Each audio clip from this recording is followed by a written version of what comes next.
दोस्तों आज हम एक्सप्लेन करने वाले हैं हाल ही में आई मूवी जेलर, जिसमें रजनीकांत लीड रोल में है और ये मूवी लोगों को काफी पसंद भी आ रही है। इसलिए बिना समय गवाए एक्सप्लेनेशन शुरू करते हैं। दोस्तों मूवी की शुरुआत में क्राइम सीन दिखाते हैं, जहाँ मंदिर के पुजारी का मर्डर हुआ था और चोरों ने मंदिर की असली मूर्ति चुराकर नकली मूर्ति रख दी थी। जैसे ही पुलिस को ये बात पता चलती है, वह सिर्फ मर्डर की एफआईआर करते हैं, क्योंकि अगर लोगों को पता चल गया कि भगवान की मूर्ति चोरी हुई है तो शहर में दंगे फैल जाएंगे।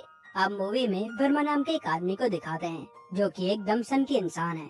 वह किसी को भी तड़पाकर मारने में पीछे नहीं हटता है। वर्मा को अपने 3 आदमियों पर शक होता है, तो वह उनको उल्टा लटका कर हथौड़े से उनका सर फोड़कर उन्हें एसिड में डालकर मार देता है। उसके बाद अगले सीन में टाइगर मुथुवन पांडियन को दिखाते हैं, जिसका रोल सुपरस्टार रजनीकांत ने निभाया है। मुत्तू की फैमिली में उसकी वाइफ, उसका पोता ऋत्विक, बेटा अर्जुन और बहू रहते हैं। मुत्तू अपने पोते से काफी प्यार करता है और एक दिन मुत्तू अपने पोते के साथ जब खेल रहा होता है, तब कुछ गुंडे आकर मुत्तू को बोलते हैं कि तेरे बेटे को इन्वेस्टिगेशन के लिए मना किया था, और फिर वह गुंडे मुत्तू को गन दिखाकर किडनैप करके ले जाते हैं। मुत्तू भी गुंडों के साथ बड़े आराम से जाता है, क्योंकि उसका पोता ऋतिक वहाँ था और वह वहाँ पर कुछ हंगामा नहीं करना चाहता था। अगले सीन में मुत्तू के ईमानदार बेटे अर्जुन को दिखाते हैं, जो कि एक असिस्टेंट कमिश्नर है। अर्जुन एक गुंडे के पास जाता है और बोलता है कि वह 5 साल से मूर्ति के केस की इन्वेस्टिगेशन कर रहा है। अब उसे उसके बारे में पता चला है, तो वह उसको और उसके साथियों को पकड़कर जेल में डाल देगा। वह गुंडा बोलता है कि मैंने तेरे बाप को पकड़ लिया है, अगर तूने कुछ भी किया तो मैं तेरे बाप को मरवा दूंगा। अर्जुन बोलता है कि तू मेरे बाप की नहीं, अपने आदमियों की फिक्र कर। जिसके बाद वह गुंडा अपने आदमी को फोन लगाता है, पर फोन मुत्तू उठाता है और हमें पता चलता है कि मुत्तू ने गुंडों को मार दिया है। अर्जुन अब उस गुंडे को पकड़कर जेल में डाल देता है और उस गुंडे की खूब पिटाई करता है। मुत्तू अब एक दिन मार्केट से सब्जी लेकर आ रहा था, तब मुत्तू को एक कार ड्राइवर गलती से ठोकने वाला होता है और वह उल्टा मुत्तू को ही धमकाता है, पर मुत्तू कुछ नहीं कहता। अब कुछ टाइम बाद मुत्तू का बेटा गायब हो जाता है। तब मुत्तू अर्जुन के बारे में पुलिस स्टेशन में फोन कर पूछता है। तब महिला ऑफिसर बोलती है कि अर्जुन सर तो कल शाम को ही घर चले गए थे। जिसके बाद मुत्तू अपने बेटे को ढूंढने के लिए बड़े बड़े ऑफिसरों के पास जाकर बात करता है, जो कि बोलते हैं कि पुलिस वाला गायब हो गया है। अगर ये बात न्यूज में फैल गई तो डिपार्टमेंट की काफी बदनामी होगी, इसलिए हम चुपचाप अर्जुन को ढूंढेंगे। आप पुलिस डिपार्टमेंट अर्जुन को ढूंढना शुरू करते हैं और इन्वेस्टिगेशन के लिए मुत्तू के घर भी आते हैं। तब लेडी ऑफिसर मुत्तू को बताती है कि आज तक जो भी मूर्ति के केस के पीछे गया है, वह जिंदा नहीं बचा और मूर्ति की तस्करी में बड़े बड़े आदमियों का हाथ है। लगता है कि अर्जुन सर को भी उन्हीं लोगों ने मार दिया है और इसी कारण से वह नहीं मिल रहे हैं। यह सुनकर मुत्तू की फैमिली टूट जाती है और अब मुत्तू खुद ही अर्जुन को ढूंढने की कोशिश शुरू करता है। अब रास्ते में मुत्तू को एक टैक्सी ड्राइवर मिलता है, जो कि वही टैक्सी ड्राइवर था जिसने मुत्तू को धमकी दी थी। मुत्तू उस टैक्सी ड्राइवर के साथ उस गुंडे के पास जाता है, जिसे अर्जुन ने मूर्ति के केस में अरेस्ट किया था।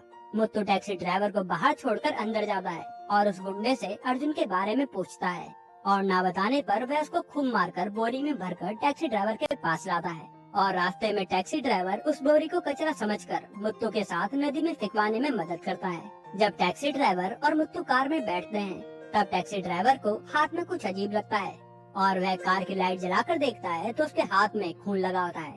तब टैक्सी ड्राइवर को पता चलता है कि बोरी में तो लाश थी। तब मुत्तू टैक्सी ड्राइवर को बोलता है कि अगर तूने पुलिस को कुछ भी बताया तो मैं साथ में तुझे भी फंसा दूंगा। मुत्तू अब अपने पोते को आइसक्रीम दिला रहा था, तब एक गुंडा ऑटो से मुत्तू के पोते पर वार करने ही वाला होता है, लेकिन मुत्तू उसे बचा लेता है। फिर वर्मा का फोन मुत्तू को आता है। वह मुत्तू को बोलता है कि तूने मेरे आदमियों को मारा है, मैं तेरी पूरी फैमिली को खत्म कर दूंगा।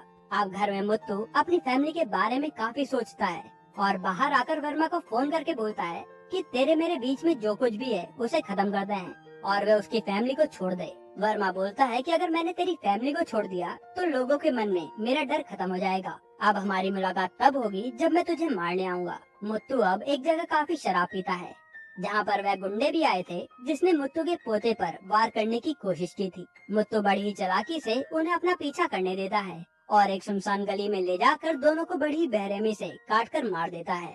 मुत्तू अब अपने परिवार के साथ साइकेट्रिस्ट के पास जाता है। फिर वह डॉक्टर को बोलता है कि कुछ टाइम मेरी फैमिली यहीं रहेगी और तुम मेरा इलाज करना। अगले सीन में मुत्तू बेंगलुरु में किसी के घर जाता है, जो हमें दूसरे सुपरस्टार शिवराज कुमार, जिनका नाम इस मूवी में नरसिम्हा है, उन्हें दिखाते हैं। मुत्तू नरसिम्हा को बोलता है कि जिस चीज का मैंने इंतजाम करने को बोला था वह हो गया ना। नरसिम्हा बोलता है कि आपने तो मुझे सही राह दिखाई है, मैं आपके लिए कुछ भी करूँगा। तब नरसिम्हा 4 पहलवान शूटर मुत्तू को दे देता है। मुत्तू अब एक ढाबे से वर्मा के एक आदमी को पकड़ लेता है, जो कि वर्मा के सारे धंधे की जानकारी मुत्तू को दे देता है। उसके बाद अब टैक्सी ड्राइवर रास्ते में मूर्ति लेकर खड़ा होता है। तब एक ट्रक ड्राइवर मूर्ति को पहचान कर मूर्ति के साथ साथ ड्राइवर को भी ट्रक में डाल देता है, पर मुत्तू का एक आदमी ट्रक के नीचे हुक लगा देता है, जिससे वह ट्रक हवा में पलट जाता है। उसके बाद वर्मा अब साइकेट्रिस्ट के यहाँ जाता है और गेट के बाहर मुत्तू को कॉल करके बोलता है कि वह उसकी फैमिली को मारने जा रहा है। तब मुत्तू वर्मा का पड़ा हुआ माल दिखाकर उसके और अड्डों के बारे में बताता है और बोलता है कि वह उसका धंधा खत्म कर देगा, इसलिए तू चुपचाप मेरी फैमिली से भीख मांगकर 10-20 रुपए लाकर मुझे दे, नहीं तो तेरा माल खत्म हो जाएगा। वर्मा मुत्तू की फैमिली से भीख मांगकर मुत्तू को 10 का नोट ला कर देता है और काफी बेइज्जत फील करता है। वर्मा मुत्तू को बोलता है कि बार बार तुम्हारी किस्मत इतनी अच्छी नहीं रहेगी। मुत्तू वर्मा को बोलता है कि अगर तूने दोबारा मेरी फैमिली को कुछ भी करने की कोशिश की तो मैं तेरा कुछ ऐसा हाल करूँगा कि तू सच्ची में भीख मांगने लग जाएगा। उसके बाद गुस्से में वर्मा फिर से अपने आदमियों को मुत्तू की फैमिली को खत्म करने के लिए भेज देता है। मुत्तू घर में अपनी फैमिली के साथ बैठा होता है।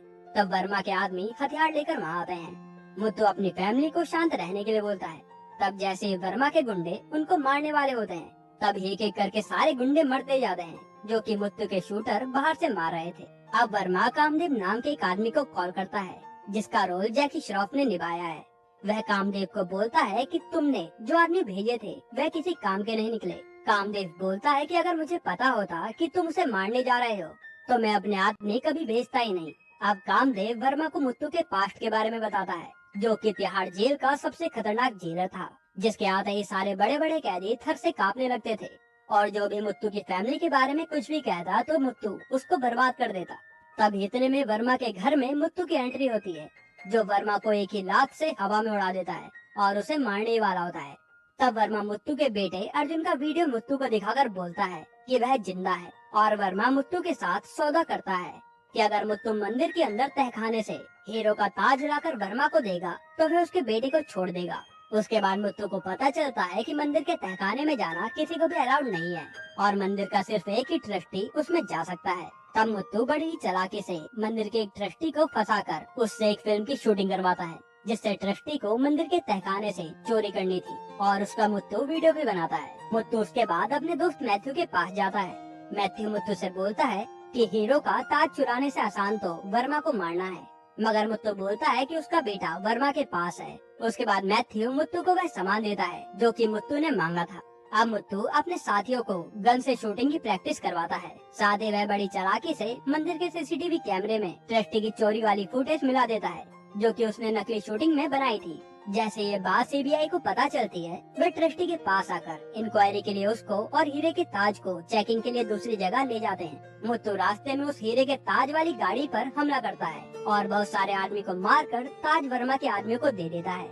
जैसे ही वर्मा के आदमी वहाँ से जाते हैं, वे सारे आदमी जो मरे थे वह खड़े हो जाते हैं। तब हमें पता चलता है कि ये सब तो मुत्तू का प्लान था। अब वर्मा के अड्डे पर हीरो का ताज आता है, जहाँ मुत्तू का बेटा अर्जुन वर्मा को बोलता है कि अगर तुमने पहले ही मुझे 50% की पार्टनरशिप दे दी होती तो ये ताज हमें कब का मिल जाता।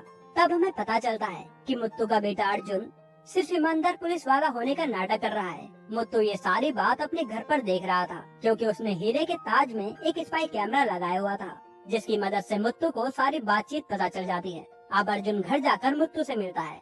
मुत्तू अपने बेटे अर्जुन से पूछता है कि तुम्हारे साथ क्या हुआ था, पर अर्जुन मुत्तू से सारी बात छुपाता है और बोलता है कि वर्मा ने उसको पकड़ लिया था, फिर अब उसने काफी टाइम बाद उसे छोड़ दिया। अब इधर वर्मा को घर में पता चलता है कि हीरो का ताज नकली है, तो वह गुस्से में पागल होकर अपने ही आदमियों को मार देता है। फिर जब अर्जुन वर्मा के पास जाता है तो वह गुस्से में अर्जुन को भी मारने वाला होता है। तब मुत्तू की एंट्री तुरंत होती है और वह अपने बेटे अर्जुन को बचा लेता है।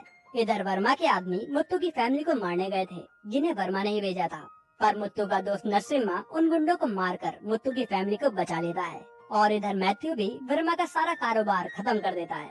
मुत्तू अब वर्मा के सारे आदमियों को मारकर वर्मा को उसी एसिड में डालकर मार देता है, जिससे वर्मा सबको मारता था। अब एंड में मुत्तू अपने बेटे अर्जुन को समझाकर पुलिस में सरेंडर करने के लिए बोलता है, मगर अर्जुन के मन में कुछ और ही चल रहा था, क्योंकि वह पूरा करप्ट हो गया था। अर्जुन चुपके से मुत्तू पर गोली चलाने ही वाला होता है, तब मुत्तू के शूटर अर्जुन को गोली मार देते हैं और ये मूवी यहीं पर खत्म होती है।